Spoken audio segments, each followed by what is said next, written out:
Qualquer lugar? Testar aqui, ok. Tudo bom? É isso aí. Queridos e queridas, todo mundo está sabendo sobre o que é o nosso bate-papo?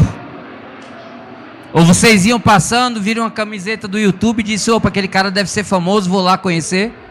Não sou, mas a jaqueta é bonita. O bate-papo hoje é sobre educação mediada por tecnologias digitais. Tem algum educador no palco? Levanta a mão, aliás, na plateia. Educador, joia. Tem alguém que pretende produzir conteúdo educacional? Tem alguém já produzindo? Joia. Você bem aqui no meio. Você é estudante ainda de educação física. Educação física é uma das áreas com menos conteúdo curado do YouTube Educação do Brasil hoje. Tem muito espaço para produzir material lá. Bom,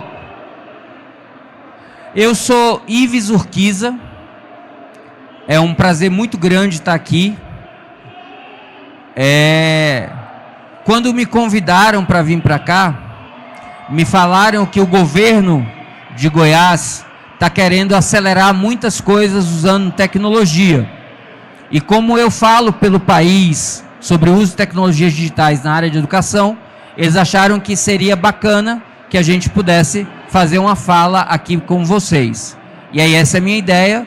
Como a gente tem 50 minutos e esse assunto é muito vasto, quem quiser trocar uma ideia, esse é o arroba do celular que está no meu bolso, por onde eu posso falar com vocês diretamente. Outras redes sociais eu tenho um time e até chegar comigo às vezes passa por outras pessoas. Aqui você fala direto comigo, fica à vontade para trocar ideia lá. Me permitam apresentar-me rapidinho, eu sei que normalmente esse tipo de coisa é meio chato, mas prometo que eu vou tentar fazer um storytelling para tornar interessante. Eu sou Ives Urquiza e estou muitas coisas.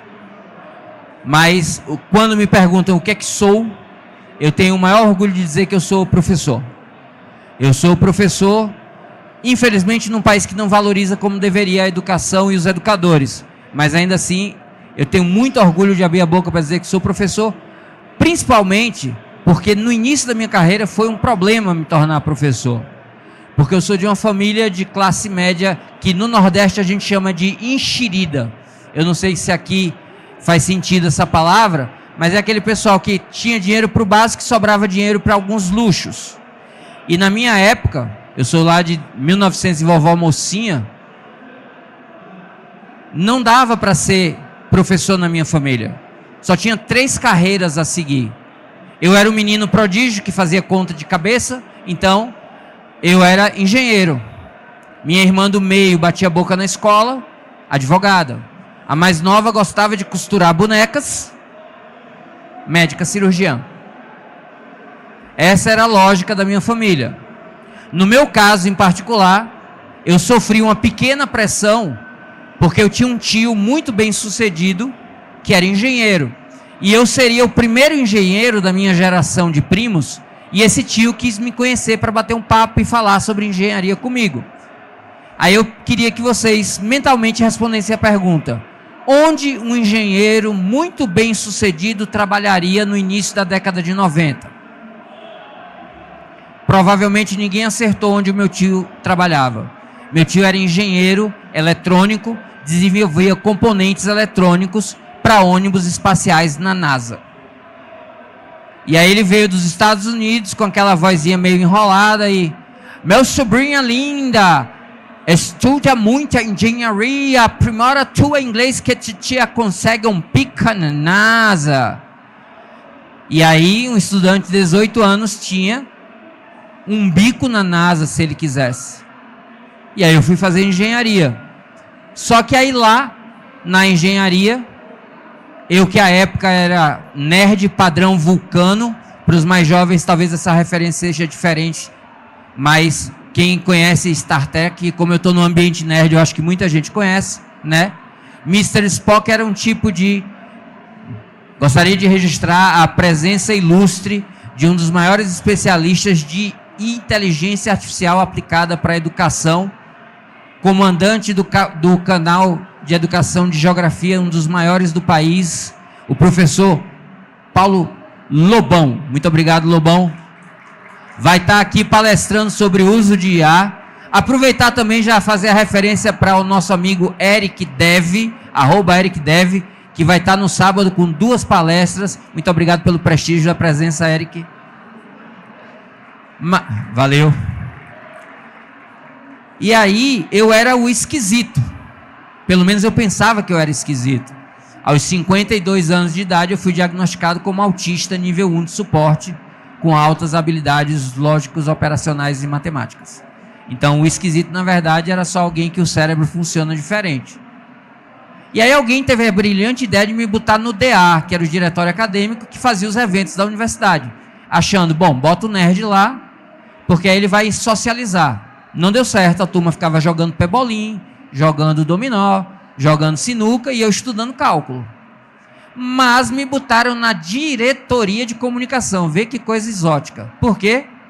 Porque como eu era um bom aluno, o professor deixava eu atrapalhar a aula. E aí, como eu deixava atrapalhar a aula, toda vez que tinha que dar um recado, manda o nerd, que o nerd vai lá e atrapalha a aula. E numa dessas comunicações eu tinha que tirar aluno para ir para um jogo de vôlei. E o pessoal de engenharia, o professor detesta ter que repor a aula.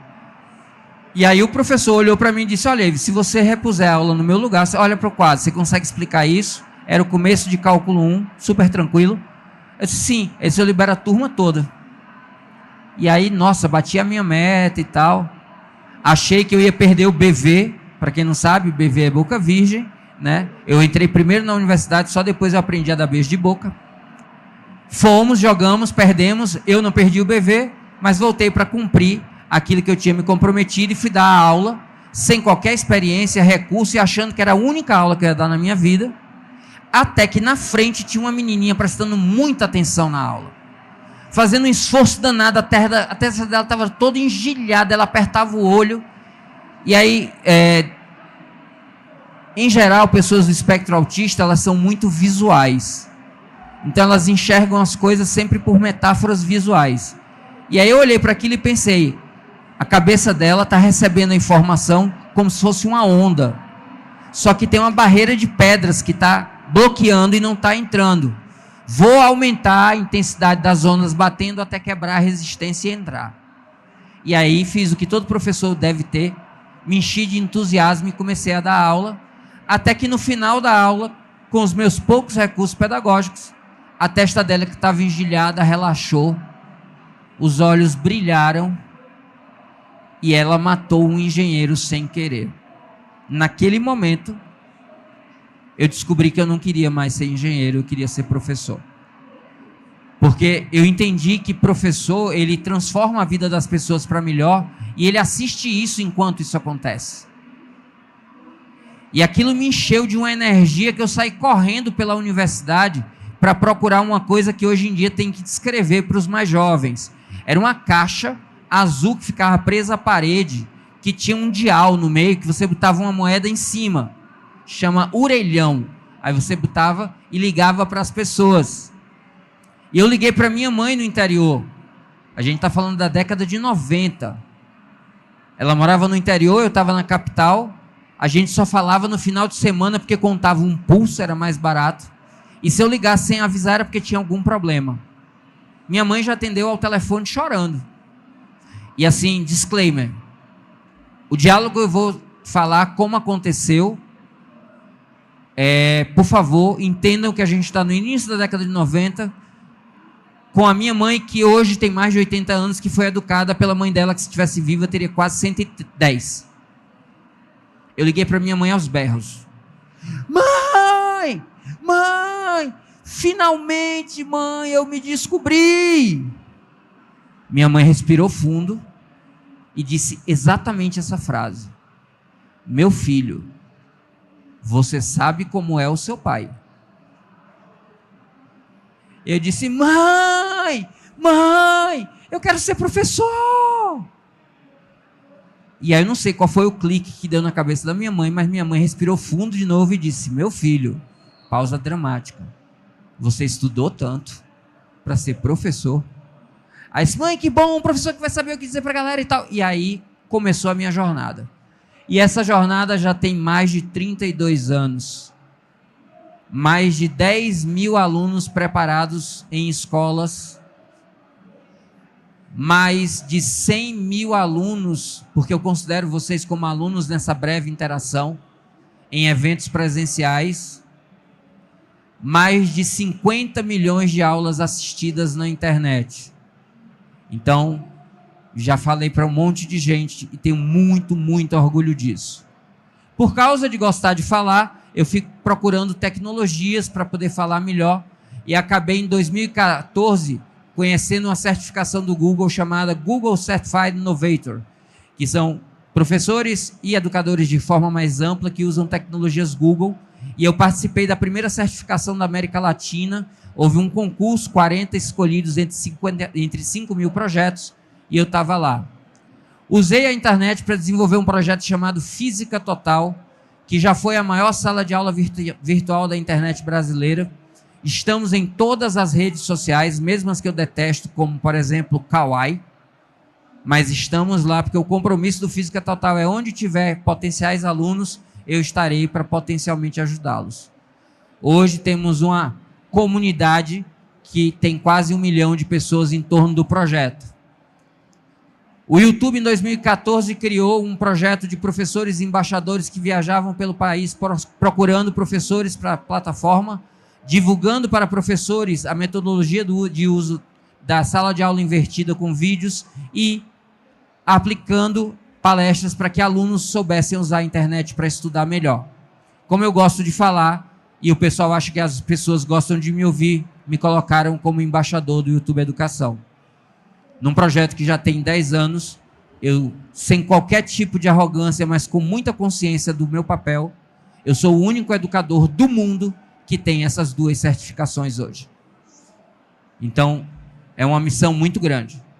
Mas de todas as coisas que aconteceram na minha vida, a que mais me alegra é que em 2017 eu fui eleito o melhor palestrante do mundo. Segundo a minha mãe. E vocês estão rindo porque vocês não conhecem minha mãe. Só para vocês terem uma ideia, quando eu era adolescente, toda vez que eu ia saindo, minha mãe dizia, filho, já pôs perfume? E aí eu já, mamãe, pus perfume. No outro dia eu ia saindo, minha mãe, filho, já pôs perfume? Sim, mamãe. Até que um dia, como bom aborrecente, pô, mãe, por que toda vez que eu vou saindo, a senhora pergunta se eu coloquei perfume? Aí ela veio, alisou meu cabelo cacheado, que na época era farto, deu um beijo na minha testa, olhou profundamente nos meus olhos e disse, homem feio tem que andar cheiroso. Então, se minha mãe tem esse nível de sensibilidade para falar a verdade, quando em 2017 ela assistiu pela primeira vez uma palestra minha e emocionada foi me abraçar feliz, dizendo que nunca viu ninguém falar tão bonito, e disse, meu filho, com certeza você é o melhor palestrante do mundo, eu venci na vida.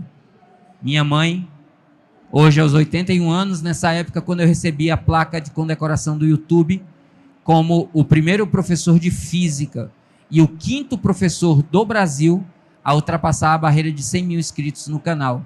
Aí minha mãezinha usando a minha camisa, tirando a foto, que antigamente na sala dela estava pendurado o meu diploma de engenheiro. E aí toda vez que alguém chegava e dizia, o que é isso aqui? Disse, meu filho engenheiro. Aí todo mundo, nossa, ele trabalha onde? Na Petrobras, ele trabalha não sei o que e tal. Aí ela sempre fazia, não, ele é professor. E aí esse movimento para baixo criou nela um bico de papagaio, que é um calo ósseo. Ela é meio tortinha e eu sempre me sentia culpado.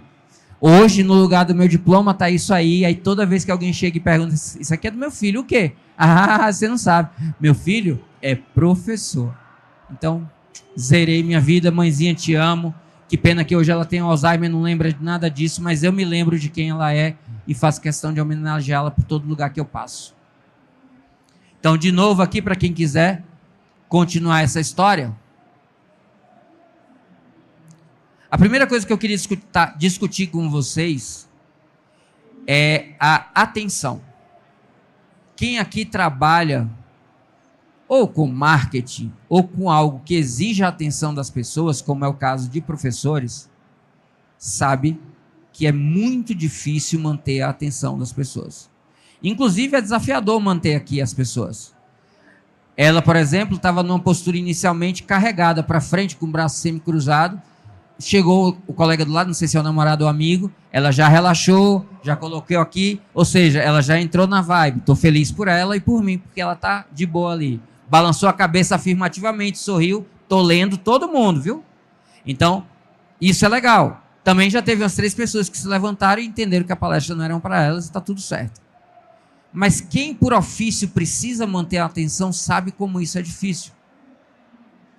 E só para vocês entenderem como isso é difícil, o Google pesquisou qual era o tamanho máximo de uma propaganda que ele podia botar antes de um vídeo do YouTube para forçar a pessoa a assistir a esse vídeo. Chama Bumper Ads. A gente chama de unskippable. Você não pode pular. Vocês têm ideia de quantos segundos a pessoa aguenta um vídeo sem sair dele? No YouTube são 6. Se a propaganda obriga você a assistir algo que você não quer por mais de 6 segundos, você sai do vídeo que você queria assistir para ir para outro vídeo. Esse é o grau de ansiedade que a gente está. E não é só gente jovem, não. Vocês já perceberam que a Netflix, nas séries dela, não tem mais abertura?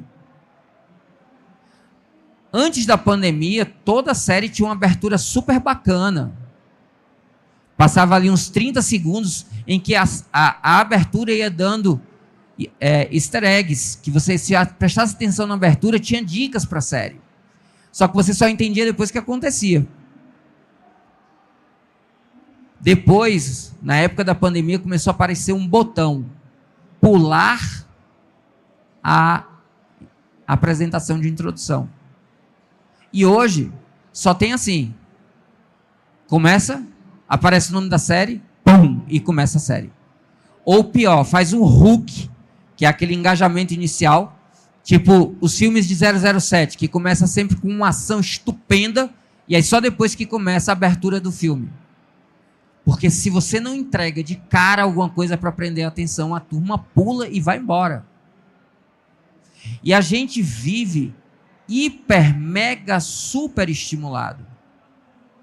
Vocês têm ideia? Isso foi uma pesquisa feita em 2023, foi a mais atualizada que eu peguei, é de dezembro de 2023. Vocês têm ideia de quantas notificações por dia um adolescente conectado às redes pode receber? Pensem.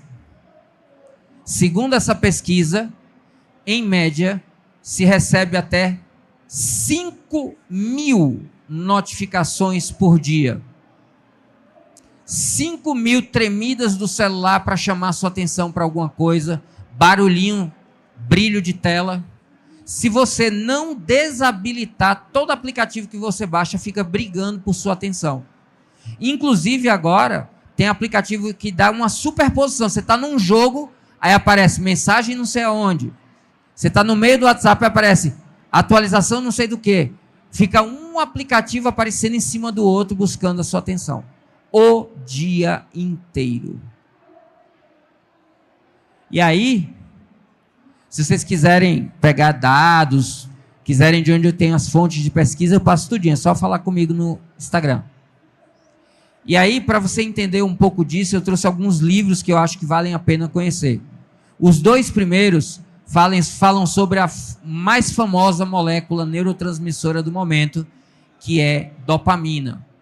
Eu acho que vocês todos estão já saturados de tanto ouvir que a dopamina, fazer dieta de dopamina, restrição de dopamina, vício em dopamina. Ah, porque a tela vicia tal qual drogas, como o álcool, por conta do excesso de estímulo dopaminérgico, e que aí fica todo mundo deprimido depois. Porque a gente tem 2 níveis, um nível natural e um nível estimulado de dopamina. E aí cada vez que você dá um scroll, passando de um vídeo para o outro, você gera no cérebro uma resposta dopaminérgica. Oi? Acho que deu ruim aí, a tela começou a piscar a imagem. Acho que algum cabo se soltou. E aí o que acontece é que quando você eleva artificialmente o nível de dopamina, logo em seguida você tem um efeito rebote em que a dopamina diminui para baixo do nível tônico. E aí o que acontece é que você fica letárgico, meio demente, meio bobão, sem vontade de fazer as coisas. Porque a dopamina é um recurso biológico para você conquistar coisas. O cérebro humano é, sem dúvidas, a parte mais importante do corpo. É ela quem manda na coisa toda. Ele pesa cerca de 2 a 2,5% da sua massa corporal, mas pode consumir até 25% da energia do seu corpo.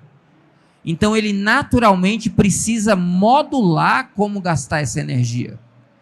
É por isso que é muito mais fácil você querer ficar deitado na cama do que se levantar para correr 5 quilômetros. É muito mais fácil você pedir iFood, se você puder, do que ir para a cozinha passar uma hora preparando comida. É por isso que é muito mais fácil acreditar que com um vídeo de 30 segundos do TikTok, você aprende ao invés de assistir uma aula de 1 hora. Ou pior, como está essa polêmica do Enem, se você acreditar, tem gente dizendo que tem o gabarito da prova e tem gente acreditando e comprando por R$16 mil, porque prefere decorar um gabarito a aprender o conteúdo. Mas o cérebro, ele evoluiu porque na savana africana, onde a gente começou, não tinha iFood. A disponibilidade de comida não era imediata, você tinha que sair para caçar, para colher. E você podia, inclusive, não voltar, porque você competia com outros animais. E às vezes você era o jantar deles. Então, quanto mais o cérebro pudesse economizar energia, melhor. E outra coisa, também por isso o cérebro escolheu alimentos que valorizam mais o poder energético do que o valor nutricional. É por isso que a gente é tão fascinado por açúcar e gordura. Açúcar é uma digestão super fácil, vai para a corrente sanguínea super rápido. Dependendo da fonte de açúcar, a digestão começa na língua, com a amilase salivar, dá um pico e você fica energizado rapidamente. E gordura é a forma mais eficiente de guardar energia. 1 grama de gordura contém 2,25 vezes mais energia do que açúcar. Então, o cérebro acumula gordura porque é uma forma mais eficiente de guardar. Então, ao invés de você escolher o brócolis pelo poder nutricional, você escolhe tomar uma Coca-Cola. Porque é o sabor? Não. É porque tem a energia mais fácil. Mas aí o cérebro faz a gente gostar mais do sabor. Então, tudo isso influencia. E a dopamina, ela é o neurotransmissor que está envolvido nos processos em que você tem que ter esforço. Para estudar, você precisa estar com dopamina ok. Se você está com a dopamina desequilibrada, você não faz o esforço suficiente para estudar. Para você acordar cedo de manhã, quando você queria estar na cama e caminhar, porque a sua saúde merece isso, é a dopamina que descarrega no teu cérebro, vai. Porque os prazeres imediatos são muito mais sedutores. E você tem a garantia de obter o prazer. Quando você come brócolis, você está pensando, quando você tiver 70 anos, está um velho saudável. Quando você caminha, é para você estar um velho saudável. Quando você pensa em ter músculo na perna, é porque existe uma relação entre musculatura da perna e vida saudável na velhice. Mas isso é propósito para daqui 20, 30, 40 anos. Junk food, você tem prazer na hora e é fácil. Então, se você não entende como os mecanismos do cérebro funcionam, você pode ficar escravo do que te fazem. E a turma do neuromarketing, da neurociência aplicada a produtos, pegou a dopamina para dominar a gente. Para quem trabalha com jovem, esse livro, A Geração do Quarto, é um livro que, entre outras coisas, influenciou uma série que ficou bem famosa recentemente, chamada Adolescência, na Netflix. Né? Quando eu era adolescente, a briga da minha família era me tirar da rua. Porque eu estava na rua correndo, eu estava na rua jogando bola. Quem foi adolescente e como eu na década de 80, provavelmente não tem a ponta do dedão original de fábrica. Que a gente jogava bola no calçamento, ia dar um chute, chutava um pedaço de pedra, arrancava a cabeça do dedo. E estava tudo certo, botava na boca, chupava o sangue e voltava a jogar bola. E aí, quando era final da tarde, a sua mãe vinha desesperada buscar você. Muitas vezes você já estava com aqueles grude preto no pescoço, na dobra, tudo. Ela botava você na marra para tomar banho e prendia você em casa para você ficar seguro. Hoje, um dos lugares mais perigosos é estar dentro do quarto. Porque você está dentro do quarto físico, mas as telas te levam para qualquer lugar. E como o córtex frontal, que é onde tem a área de processamento executiva do cérebro, só se torna madura aos 25 anos aproximadamente, até lá você está na idade de fazer bosta. E aí, um garoto de 12, 13, 14, 15, 18, 20 anos é facilmente seduzido por discursos de ódio, misóginos e todo tipo de porcaria que a internet, por conta das bolhas formadas pelos algoritmos, atrai. Então, se você trabalha com adolescentes, se você tem filho adolescente, se você é adolescente, recomendo esse livro. E outro, esse é um pouco mais técnico, escrito pelo ex-ministro de Educação da França, A Fábrica de Cretinos Digital. Ele faz um estudo detalhado, parece uma tese. Só para você ter uma ideia, tem mais de 4.000 referências bibliográficas no livro. Entre artigos, livros, publicações, são mais de 4.000 referências bibliográficas, onde ele faz um apanhado e mostra que as telas estão emburrecendo uma geração. Que aquela coisa que antigamente a gente pensava, o cara desenvolve habilidades usando as telas que são úteis para muitas coisas. Nem sempre é verdade. Às vezes as telas desenvolvem habilidades que só são úteis para as telas. E aí ele mostra estudos densos sobre isso. Vale a pena conhecer. De novo, quem quiser esse material, link, alguma coisa, troca comigo que a gente bate papo por lá. Aí você pensa, se eu falo para você não, tá Lobão, para você não, que você é o especialista da área, inclusive, se eu falar alguma bobagem, levanta a mão e me corrige. Quando alguém fala sobre tecnologias digitais aplicadas na educação, quando você fala de IA na educação, o que é que você visualiza? Tem gente que pensa algo assim, ó. Um robô humanoide, pessoas usando óculos de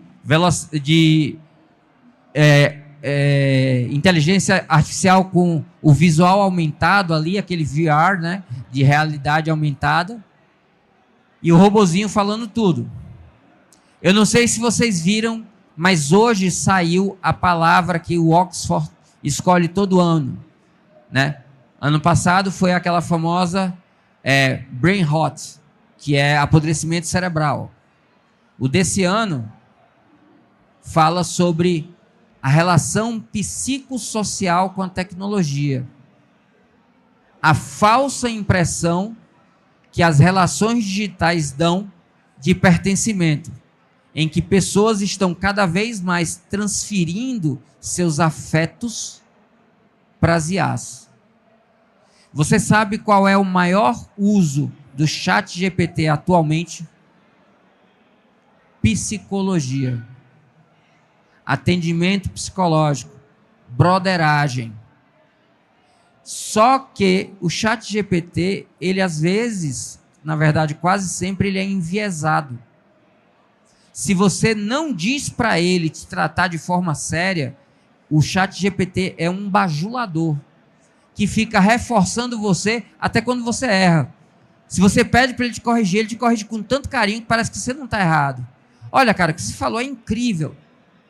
Precisa de um pouco de melhoria, mas você já está no caminho certo e eu estou muito feliz de estar você nessa jornada. Traduzindo, o que você fez foi uma bosta. Mas ele te dá reforço positivo o tempo todo. E aí o que é que acontece? Numa geração cada vez mais desconectada, da realidade e conectada nas telas. Uma geração em que antes a comparação era com o melhor jogador de bola da sua rua, com o melhor estudante da sua sala, com o melhor profissional, talvez, da sua cidade, mas que hoje é invadido diuturnamente por histórias de sucesso nas redes sociais, do maior do mundo, do melhor do mundo.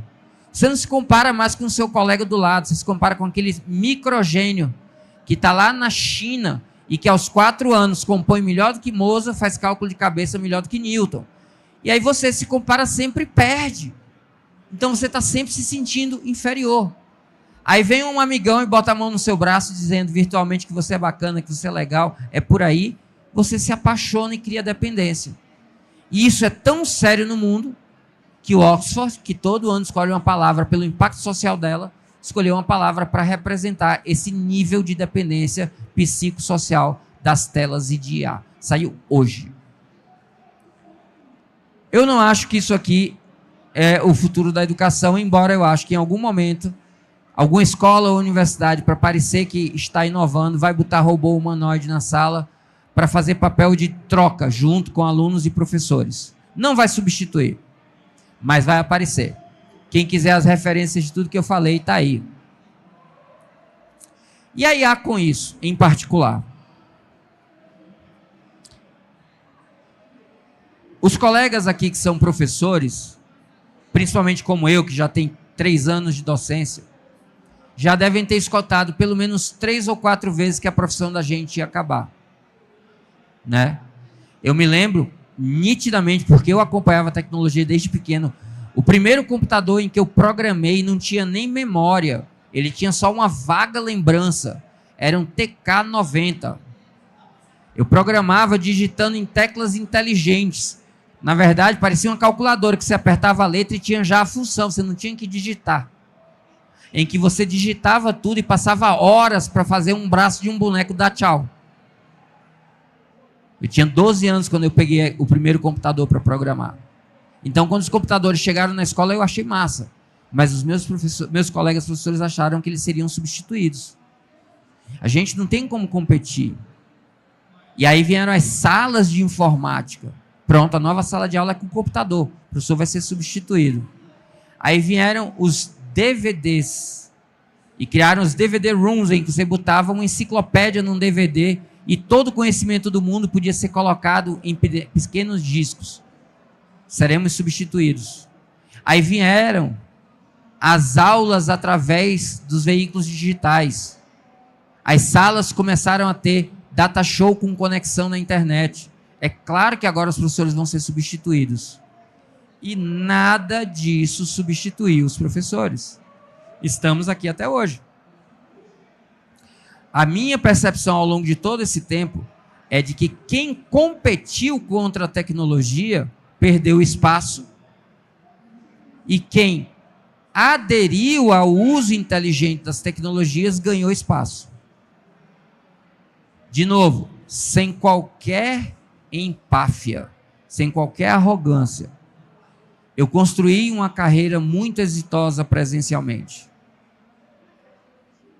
Eu fui um aluno diferenciado por conta da minha condição autista, e aí isso me abriu boas portas profissionais.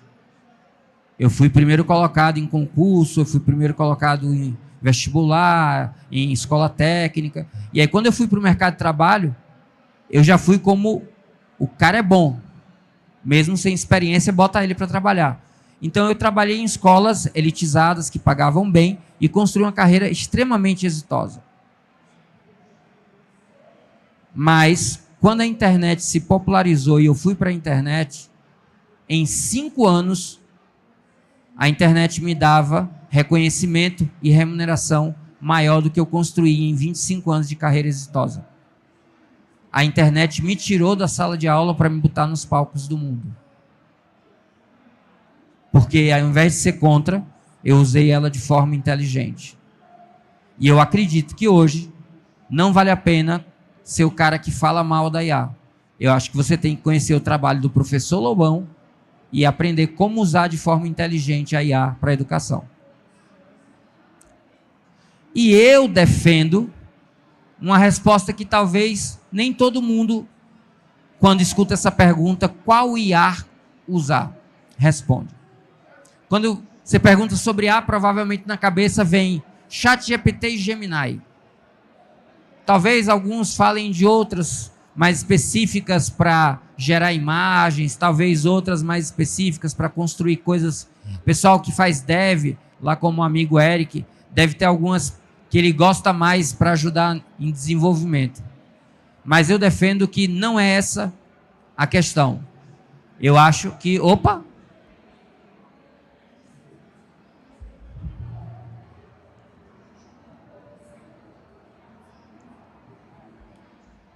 Ué, comeu um slide.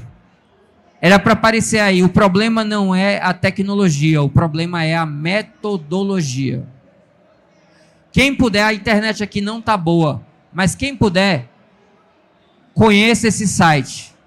Você bota só as iniciais, TAAFT, e aí vai para esse site. Ele é um agregador de IAs.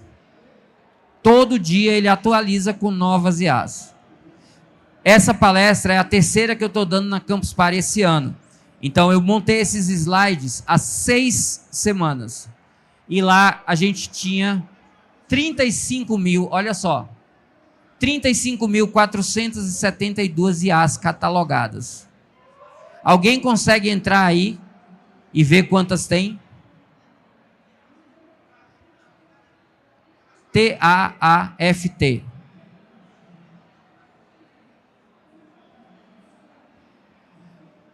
Como tá ruim a internet? Eu olhei ontem. Ontem tinha 42 mil e quebrado.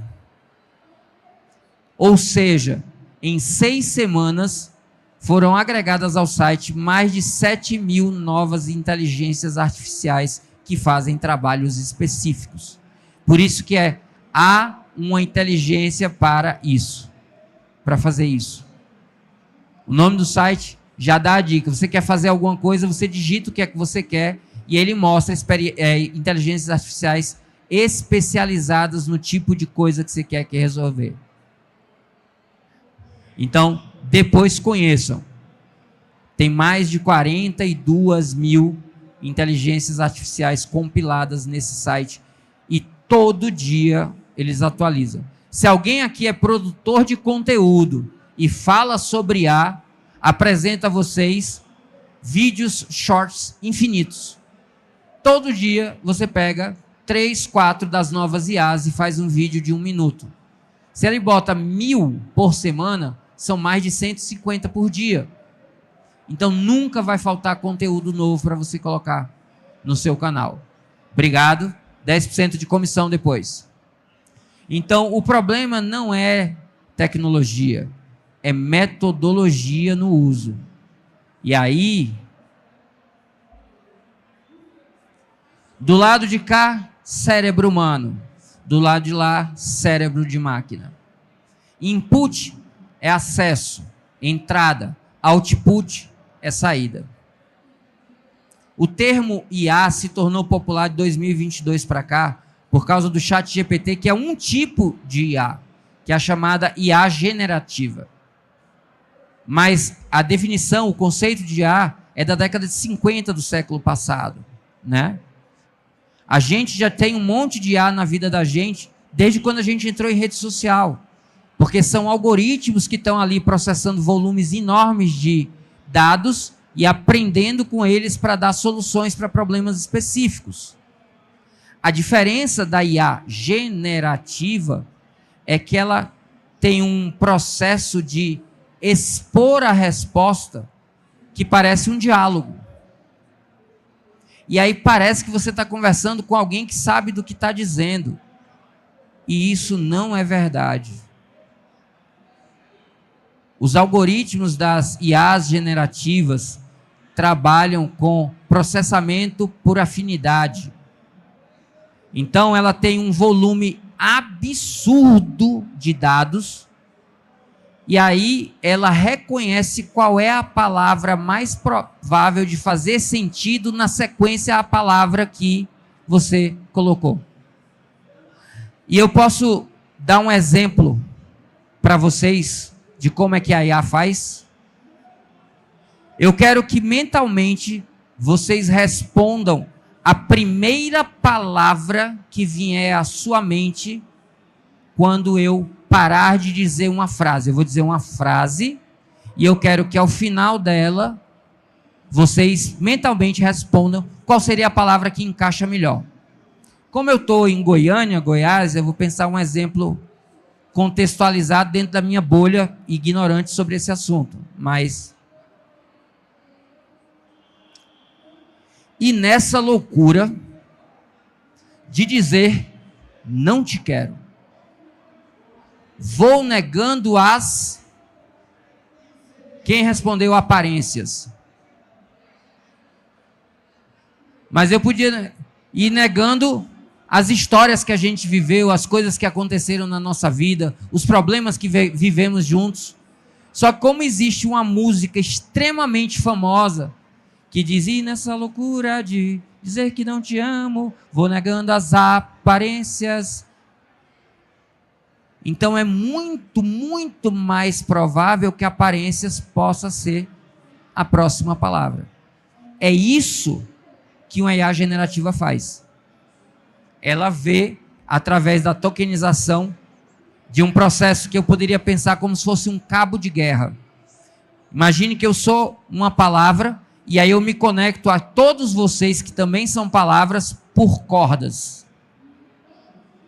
E aí quando eu apareço no texto, a próxima palavra vai ser aquela que dentre vocês me puxar com mais força. Quando você me puxa com mais força, faz mais sentido que eu seja seguido pela sua palavra. Então, todo o projeto do algoritmo é ter o máximo de volume de informações para entender qual palavra faz mais sentido para ser a próxima. Essa é a ideia. Mas ele não é um ser senciente. Ele não tem consciência de si mesmo. Ele não sabe o que ele está falando. Tanto que o Nicoleles diz que nem é inteligência. Porque a inteligência é um processo biológico diferente. Mas, tanto para treinar o cérebro humano, como para treinar o cérebro digital, o input é um conjunto de memórias, ou seja, coisas antigas e experiências, e contextos, que são as coisas novas que são apresentadas. Meus queridos, me perdoem se o que eu vou dizer é desconfortável de ouvir para algumas pessoas, porque algumas pessoas não gostam de ouvir o que eu vou dizer agora. Mas quanto mais a gente entende como treinar a inteligência artificial para que ela se aproxime do cérebro real, mais a gente comprova. Paulo Freire estava correto. As pessoas aprendem mais e mais rápido quando apresentadas aos seus contextos. Tá filmando? Viva Paulo Freire! É isso. Você tem que pegar o background e acrescentar para conectar com esse background.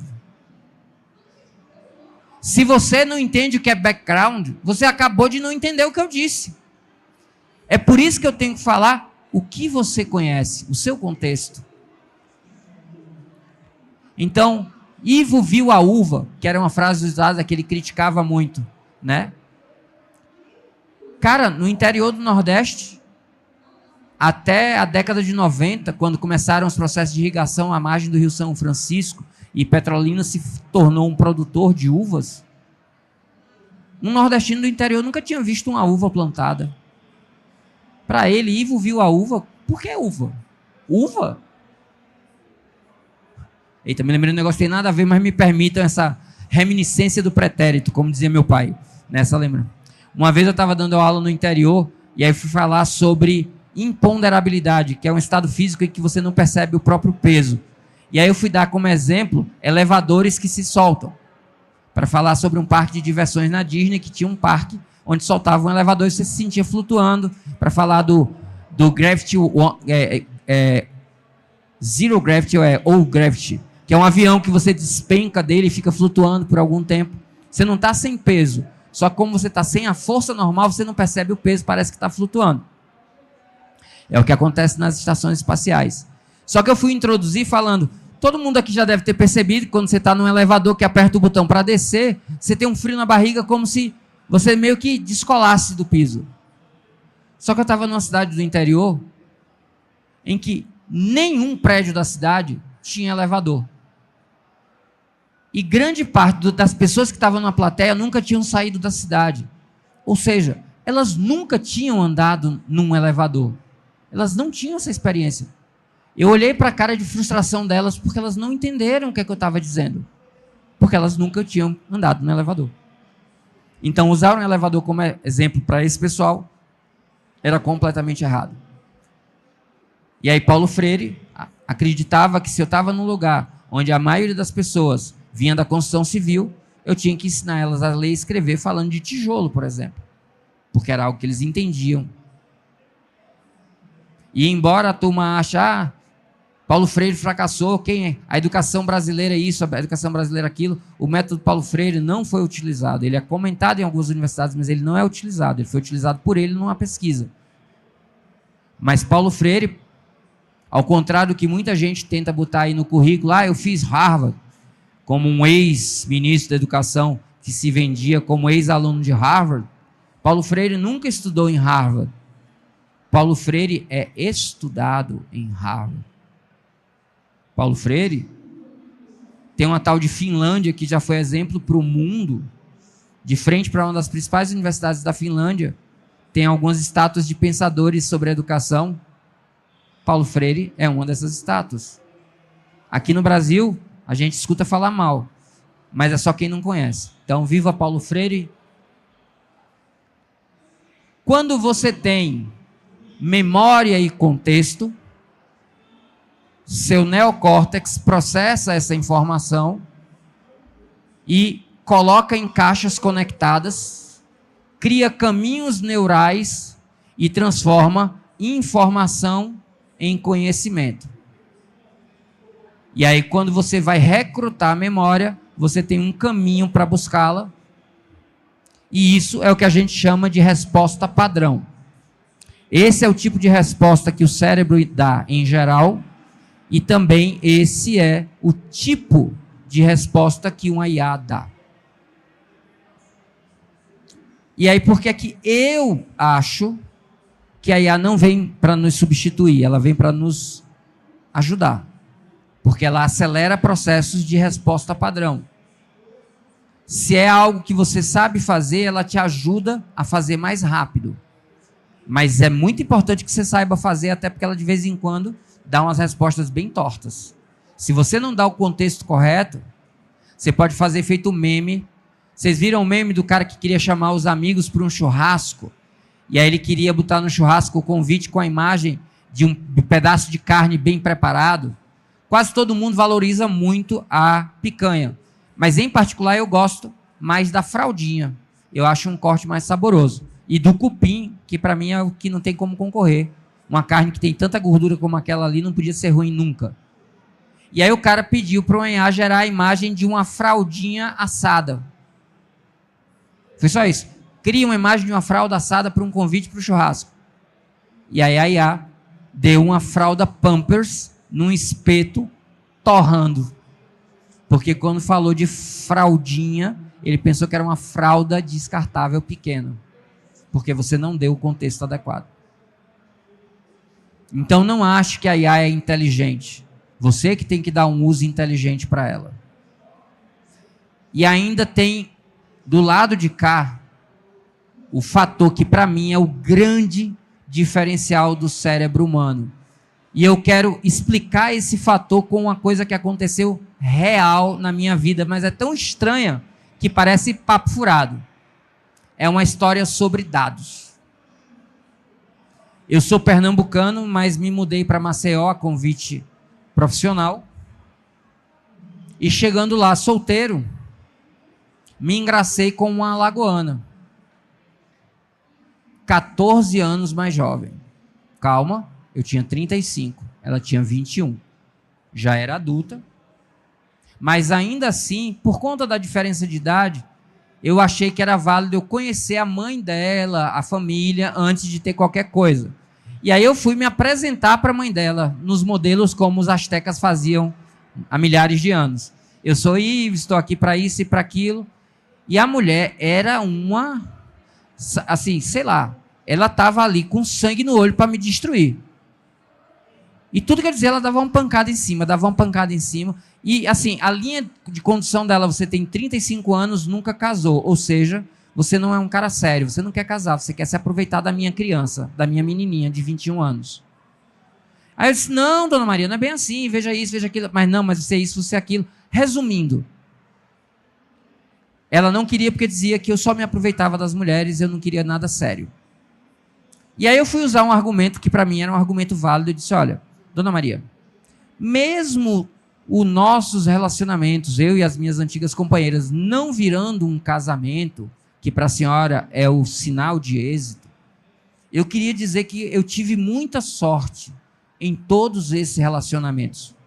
Porque eu saí do relacionamento uma pessoa melhor. Assim como a minha parceira também. Bonitinho, né? Mas de tudo que eu falei, qual foi a única palavra que essa mulher memorizou? Sorte. E tinha um dado em cima da mesa. Ela pegou o dado que estava em cima da mesa, olhou para mim e disse, você não é um cara de sorte? Pega esse dado e jogue aí. Se você tirar 6, eu deixo você sair com a minha filha.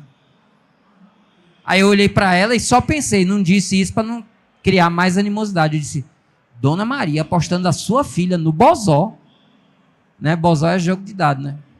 Só que eu sou um cara das exatas. Então eu sei que para cada chance de tirar 6, eu tinha 5 chances de não ser 6. Como é que eu ia fazer o que ela estava pedindo com uma desvantagem tão grande como essa? Se fosse hoje, isso aconteceu há mais de 20 anos. Se fosse hoje, mentira, aconteceu há 18 anos. Se fosse hoje, eu pedia para ir ao banheiro e pegava o celular e ia perguntar para o chat GPT. Chat GPT, aconteceu isso, o que é que eu faço?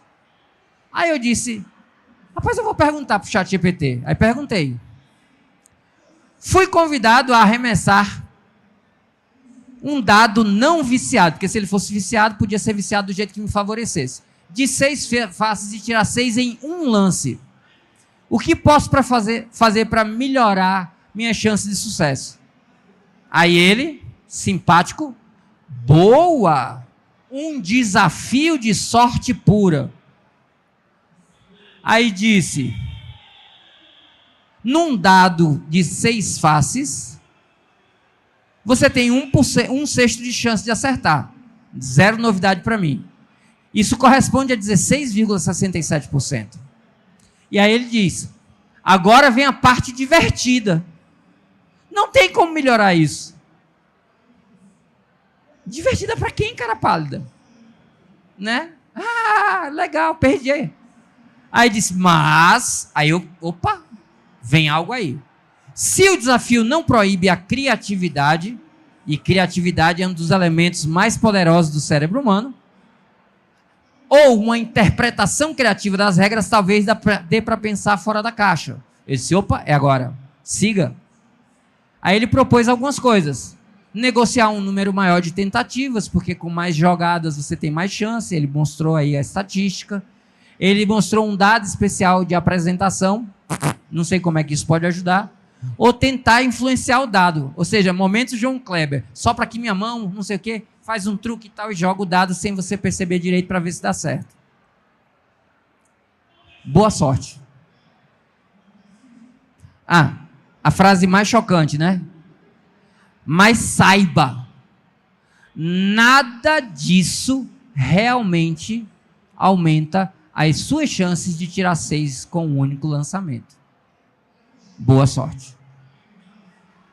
A inteligência artificial da época mais poderosa do mundo, que já teve de investimento de infraestrutura e treinamento de máquina mais de 50 bilhões de dólares alocados em recursos e que prevê um custo de mais de 1 trilhão de dólares para o próximo decênio, disse isso para mim. Eu, um pobre ser humano nordestino, criado na base do cuscuz, há 18 anos, sem o ChatGPT, olhei para a minha futura sogra,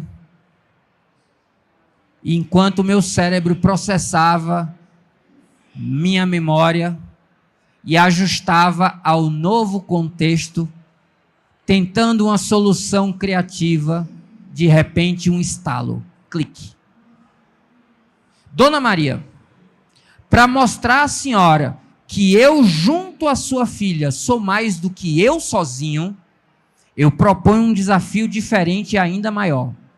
Aí ela, eu proponho que jogarei o dado sim, mas ao invés de 6, me permita somar a face interior, porque sou eu em cima e sua filha embaixo. Olha só o que é que eu já estava pensando.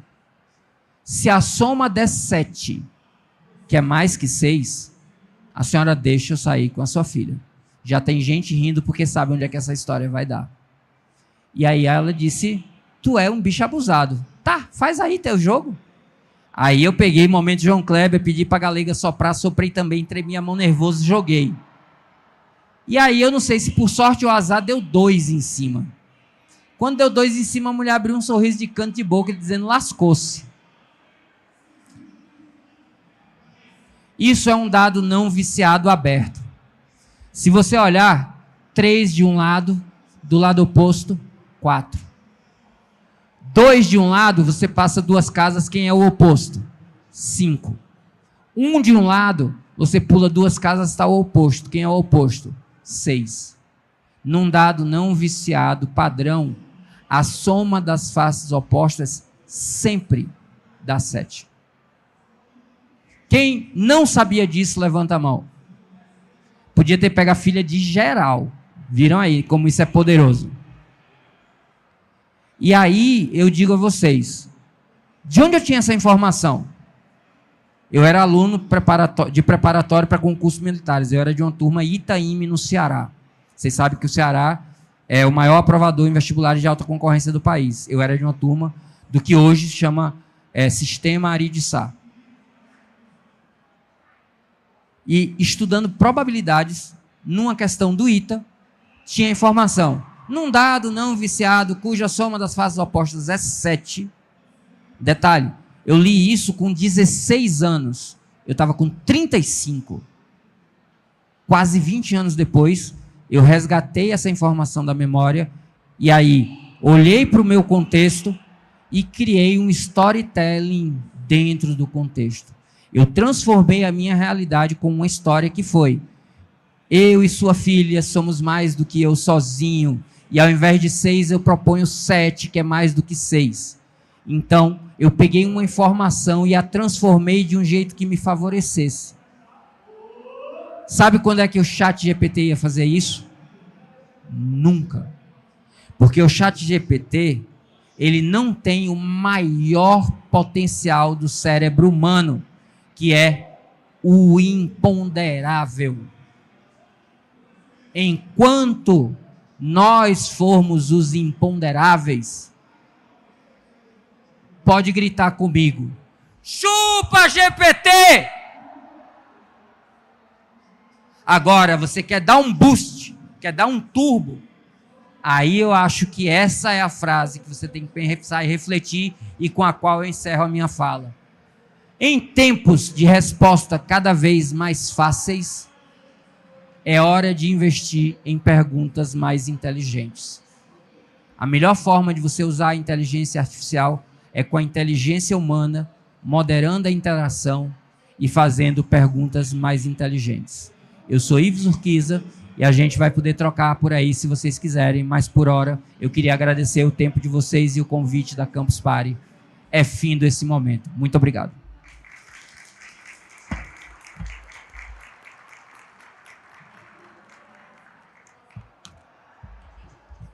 Normalmente eu abro para 2 ou 3 perguntas, mas encerrou meu tempo, eu vou ficar ali do lado. Ou tem ainda o QIA? Terminou mesmo, né? Então, o QIA vai acontecer ali do lado. Quem quiser trocar uma ideia, eu vou estar lá. Obrigado mais uma vez pelo tempo de vocês. Foi ótimo.